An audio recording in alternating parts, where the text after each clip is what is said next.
여기 컵이 있습니다, 성도님들. 컵은요, 여기에 무엇을 담냐에 따라 용도가 달라집니다. 지금 여기에 무엇이 담겨 있을까요? 물이 담겨 있습니다. 이 컵을 사용해서 물을 마시면요, 저희가 가지고 있는 갈증을 해결할 수가 있을 것입니다. 근데 만약에 이 컵에 술이 있습니다. 그럼 이 컵은 뭐가 될까요? 술잔이 될 것입니다. 그러면 이 컵은요, 용도가 바뀌게 될 것입니다. 사람에게 때로는 쾌락을 주는 데 사용될 수도 있고, 때로는 사람을 무엇인가 과격하게 만드는 데 사용이 될 수도 있을 것입니다. 만약 이 컵에 약이 담겨 있습니다. 그럼 이 컵은 사람의 아픈 부분을 회복하는 데 도움을 주게 될 것입니다.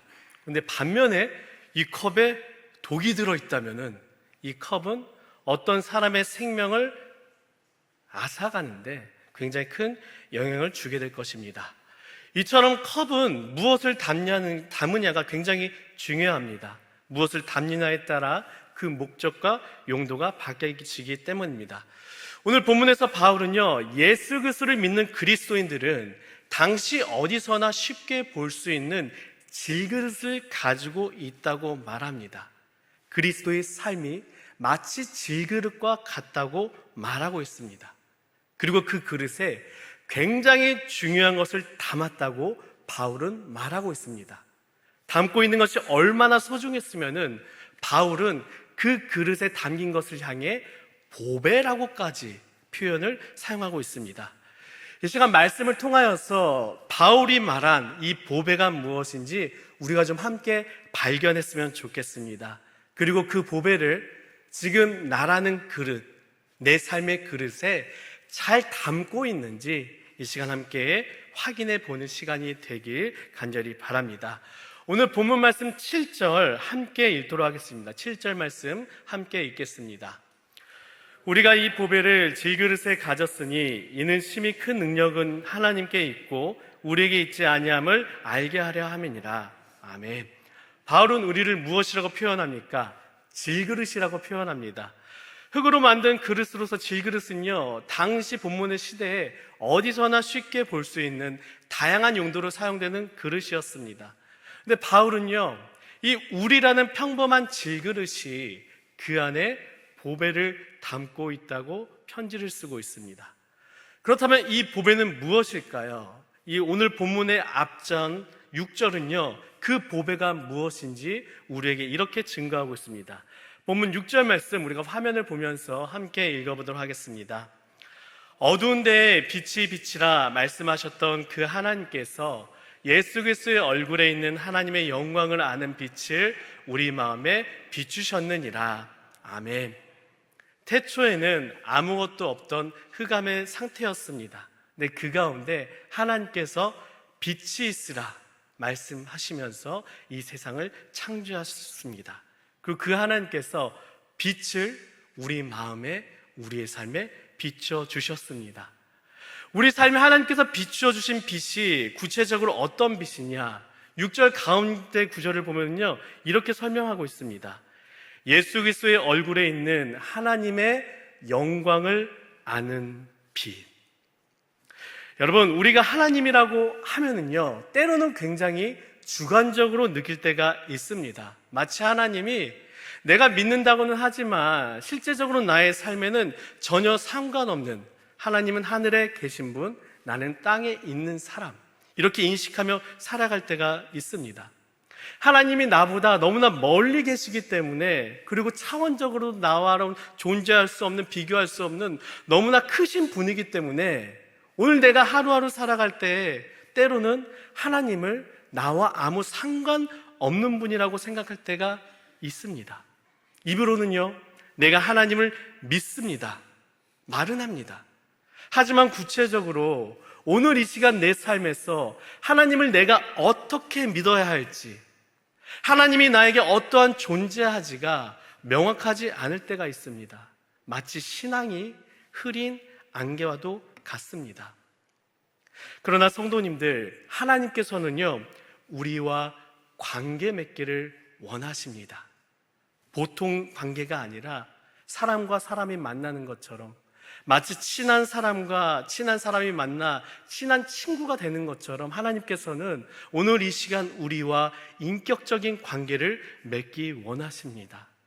에덴 동산에서 하나님과 아담이 대화하며 가깝게 함께 지냈던 것처럼 하나님께서는 오늘 이 시간 우리와 함께 가까워지길 원하십니다. 하지만 하나의 사건으로 우리는 절대 하나님과 가까워질 수 없는 사이가 되었습니다. 바로 에덴 동산의 선악과 사건입니다. 하나님께서 명령하셨습니다. 이 선악과만큼은 절대 먹지 말라. 그러나 인간이 이 선악과를 먹게 됩니다. 먹는 순간 하나님과 사람의 관계는 죄의 칼로 완전히 끊어지게 됩니다. 다시는 어떠한 관계를 꿈꿀 수 없는 너무나 굉장히 먼 관계가 되었습니다. 그러나 우리 하나님께서는요, 이 하나님과 인간과의 이야기를 결코 새드 엔딩으로 끝낼 수는 없으셨습니다. 이 새드 엔딩을 해피 엔딩으로 바꿀 기가 막힌 반전을 만드십니다. 그 누구도 예상하지 못했던 일을 우리 하나님께서 계획하십니다. 그 계획이 무엇입니까? 하나님께서 직접 인간의 옷을 입고 이 땅에 내려오신 것입니다.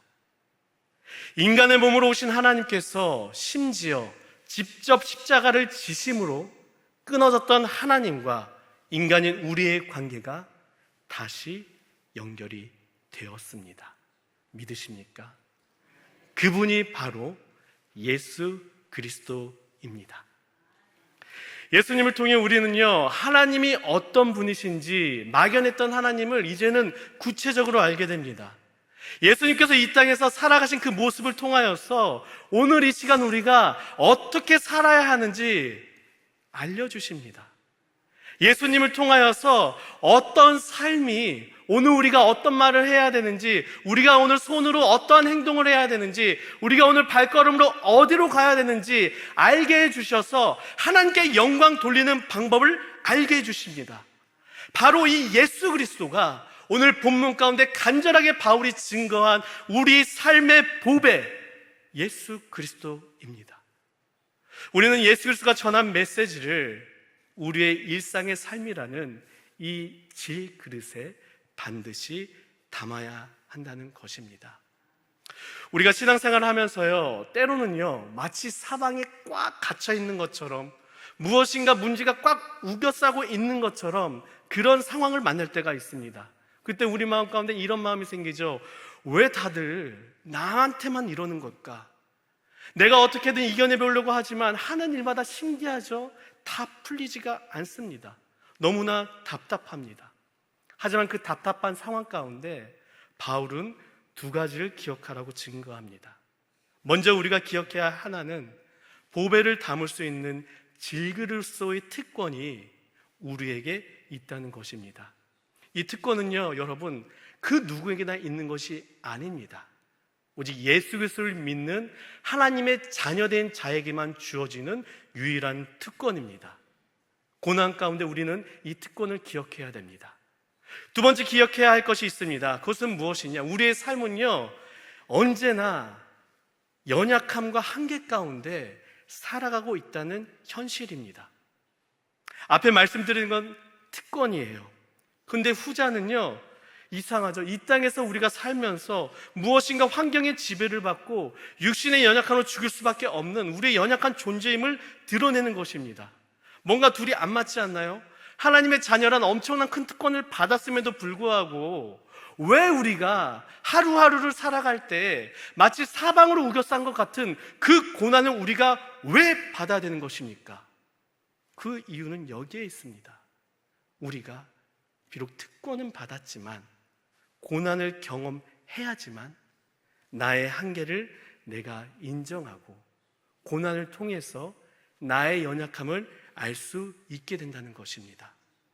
나의 연약함을 알아야지만 우리의 손이 내 삶을 놓고 하나님을 붙잡게 됩니다.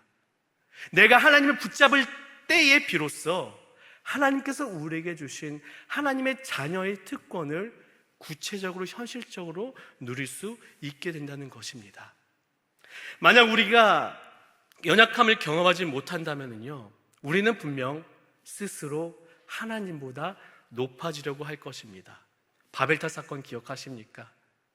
어떻게든 다시는 노아의 홍수 사건을 당해서는 안 되겠다. 인간이 스스로 살아내기 위해 쌓은 탑이 바로 그 바벨탑 사건이었습니다. 교만의 대표적인 사건이죠. 성경의 수많은 인간의 이야기가 인간 안에 있는 변하지 않는 교만의 이야기를 증거하고 있습니다. 하지만 여러분들, 그럼에도 불구하고 우리가 고난을 만날지라도 염려하지 않아도 되는 이유가 하나가 있습니다. 그 이유는 우리가 어떤 고난을 만날지라도 그 고난을 이겨낼 수 있는 힘이 우리 안에 있기 때문입니다.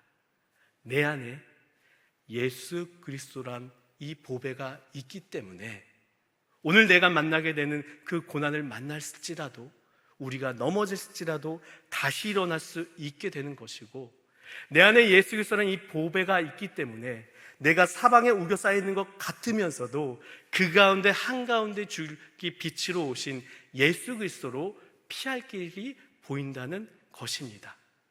그 은혜를 바울도 경험했습니다. 그래서 오늘 보면 8절과 9절을 보면요, 바울이 이렇게 고백하고 있습니다. 8절과 9절 말씀 우리가 함께 읽어보도록 하겠습니다.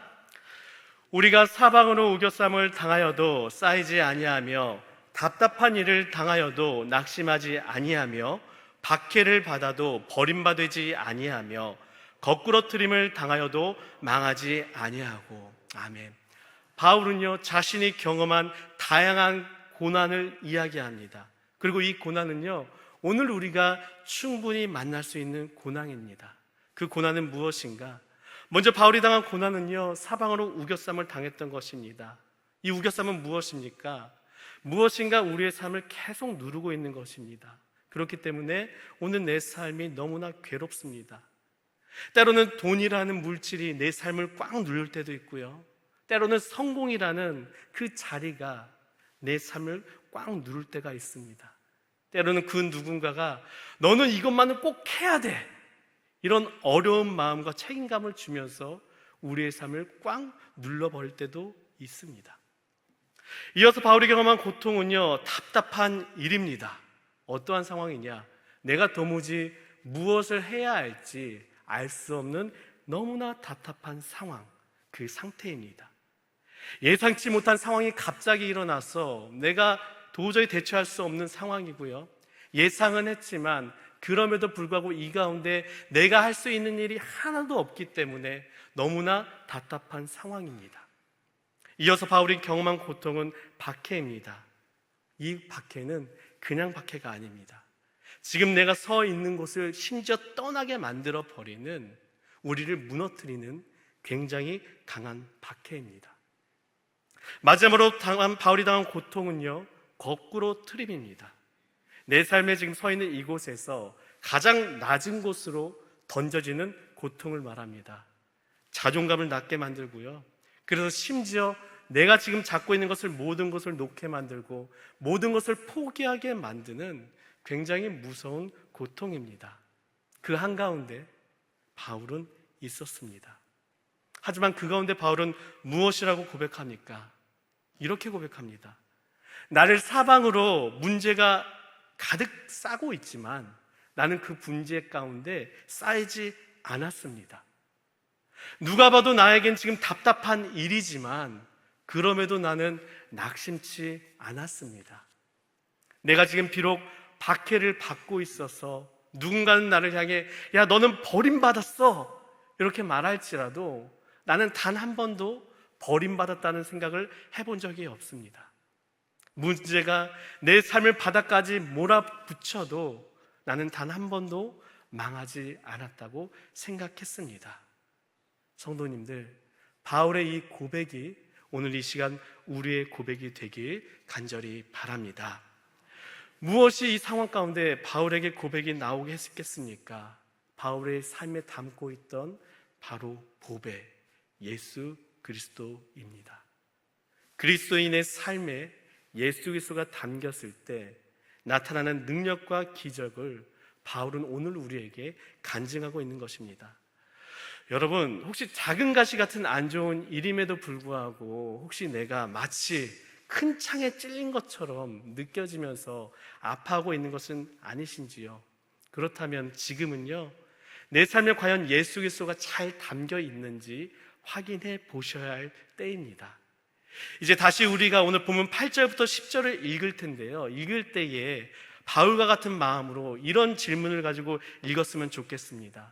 지금 내가 정신없이 살아가는 이 하루하루 가운데 정말 내 삶에 담아야 될 것은 무엇인가? 이 질문을 가지고 오늘 본문 8절부터 10절까지를 우리가 다시 한번 함께 읽어보도록 하겠습니다. 우리가 사방으로 우겨쌈을 당하여도 쌓이지 아니하며 답답한 일을 당하여도 낙심하지 아니하며 박해를 받아도 버림받지 아니하며 거꾸러뜨림을 당하여도 망하지 아니하고 우리가 항상 예수의 죽음을 몸에 짊어짐은 예수의 생명이 또한 우리 몸에 나타내게 하려 함이라. 아멘. 우리가 지금 이 읽은 말씀대로 예수의 생명이 오늘 우리의 삶 가운데 진짜로 나타나길 간절히 바랍니다. 오해하지 않길 바랍니다. 저는 성도님들이 정말 바울이 받았던 그 모든 고통을 종합선물 세트로 받길 원한다는 것이 아닙니다.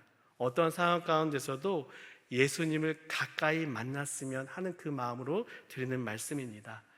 예수님이란 보배를 한 주간 기억하셔서 그분의 생명과 능력이 오늘 우리의 삶에 뚜렷이 나타나길 간절히 바랍니다. 이어서 바울은 본문 11절에서 우리에게 이렇게 증거합니다. 이해를 돕기 위해 세 번역으로 11절 말씀을 우리가 화면을 보면서 함께 읽도록 하겠습니다. 우리는 살아있으나 예수로 말미암아 늘 몸을 죽음에 내어 맡깁니다. 그것은 예수의 생명도 또한 우리의 죽을 육신에 나타나게 하기 위함입니다. 아멘. 예수로 말미암아 늘 몸을 죽음에 내어 맡긴다는 것, 그러한 삶은 어떠한 삶이겠습니까? 단 하루를 살더라도 예수 그리스도의 내가 살며 단 하루를 살더라도 예수 그리스도를 위해 내 자신은 죽어야 한다는 것입니다. 여러분, 그릇의 목적은 무엇이죠? 그릇은요, 그 안에 무엇을 담기 위해 존재하는 것입니다. 국그릇에 뭘 담아야 될까요? 국그릇에 뭘 담아야 될까요? 국을 담아야 됩니다. 밥그릇에 뭘 담아야 되겠습니까? 밥을 담아야 되겠죠. 그런데 이 그릇이요, 너무나 화려한 것입니다. 액세서리로 보석이 달려있는데 웬일입니까?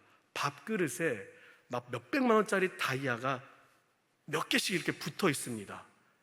그렇다면 성도님들, 그 그릇에 밥을 담을 수 있겠습니까? 너무 아까워서 못 담겠죠. 밥그릇인데 밥을 담지 못한다면요, 그 그릇은 존재의 목적을 잃어버린 것입니다. 예수 그리스도를 우리의 삶에 담을 때 죽어있는 우리 삶에 생명이 일어나게 됩니다. 그런데 이 예수 그리스도 담기 위해서는요, 내가 죽어야 합니다. 내 삶에 가득 꽉 차 있는 내 자아가 죽어야 됩니다. 내가 오늘 정말 중요하다고 여기고 꽉 붙잡고 있는 나의 생각과 나의 마음이 죽어야 됩니다. 그를 비워야지만, 그 그릇을 비워야지만 그 빈 공간에 예수 그리스도를 닮을 수 있게 된다는 것입니다. 이러한 은혜가 오늘 우리에게 있길 간절히 바랍니다. 우리는 질그릇과 같은 존재입니다. 솔직히 내 생각엔 내가 엄청나 보일지 모를지라도 우리를 만드신 토기장이신 하나님이 우리를 본다면요, 다 똑같은 질그릇입니다. 그런데 이 그릇에는요, 각자의 용량이 정해져 있습니다. 용량이 정해져 있기 때문에 우리가 죄송하지만 예수 그리스도와 다른 것은요, 담을 수가 절대 없습니다. 그 그릇에는 예수 그리스도만 담을 수 있는 용량이 정해져 있습니다. 그래서 내 생각을 비워야지만 예수 그리스도를 내 삶의 그릇에 담을 수 있는 것입니다. 바울은 어떤 삶을 살았습니까? 초반 그 누가 봐도 잘 나가는 사람, 그 사람이 바로 바울이었습니다. 당시 제일 잘 나갔던 나라의 로마의 시민권을 가진 사람이었고요. 또한 공부 또한 굉장히 잘해서 당시 최고의 학풍이었던 가말리엘 문화의 사람이었습니다. 또 바울은 유대인이었고요. 사울을 배출한 베냐민 지파 출신이었습니다. 뼈대 있는 가문의 자손이었습니다. 손기술 또한 너무 좋았습니다. 천막을 만들 수 있는 능력이 있었습니다. 너무나 뛰어난 사람이었습니다. 그런데 이러한 바울이 예수님을 만나게 됩니다. 예수님을 그 삶에 담게 됩니다. 그리고 회개하게 됩니다. 그러자 바울에게 이런 고백이 나오죠. 이 모든 것들은 다 배설물과 같습니다. 나에겐 오직 예수 그리스도를 아는 지식만이 가장 중요합니다. 자신이 잘나봤자, 나라는 그릇이 아무리 빛나봤자 아무런 소용이 없다는 것을 바울은 알게 될 것입니다. 그 그릇에 무엇을 담고 있느냐, 이것이 중요하다는 것을 바울은 알게 된 것입니다. 이 중요한 원리를 깨달은 바울은요, 우리가 보고 있는 고린도후서의 맨 마지막 가운데 결론 부분에서 이렇게 편지를 쓰고 있습니다. 고린도후서 13장 9절 말씀인데요, 우리가 화면을 보면서 같이 읽어보도록 하겠습니다. 우리가 약할 때에 너희가 강한 것을 기뻐하고 또 이것을 위하여 구하니 곧 너희가 온전하게 되는 것이니라. 아멘. 내가 약함을 인정할 때 내가 주님 손을 붙잡게 되고 그때 비로소 어떻게 된다 말하고 있죠? 약한 우리가 강할 수 있게 된다는 것입니다. 그렇게 예수 그리스도로 강해질 때야 비로소 우리가 온전해질 수 있다는 것입니다. 성도님들, 한번 괜찮으시다면 저를 따라해 주시겠습니까? 나는 아무것도 할 수 없습니다. 주님께서 함께 하셔야만 합니다. 우리가 지금 입으로 뱉은 이 말이 오늘 우리의 마음의 고백이 되길 간절히 바랍니다. 솔직하게 한번 생각해 보십시오. 과연 주님, 나는 정말 연약합니다. 이렇게 나의 약함을 인정했을 때가 과연 언제이십니까? 이것은요, 자포자기를 의미하는 것이 아닙니다. 나는 아무것도 할 수 없어, 그래서 막살하는 것이 아닙니다.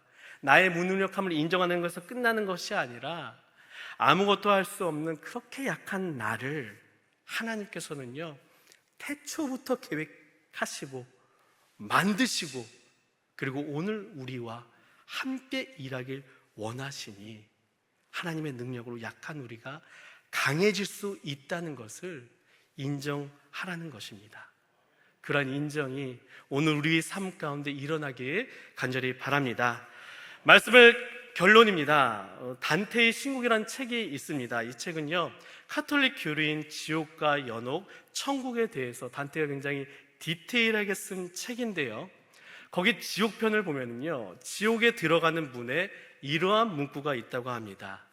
여기 들어오는 너희는 모든 희망을 버릴지어다. 지옥문에 이렇게 써 있다는 거예요. 여기 들어오는 너희는 모든 희망을 버릴지어다. 지옥의 가장 큰 특징이 무엇이냐? 희망이 없다는 것입니다. 비전이 없다는 것입니다. 꿈이 없다는 것입니다.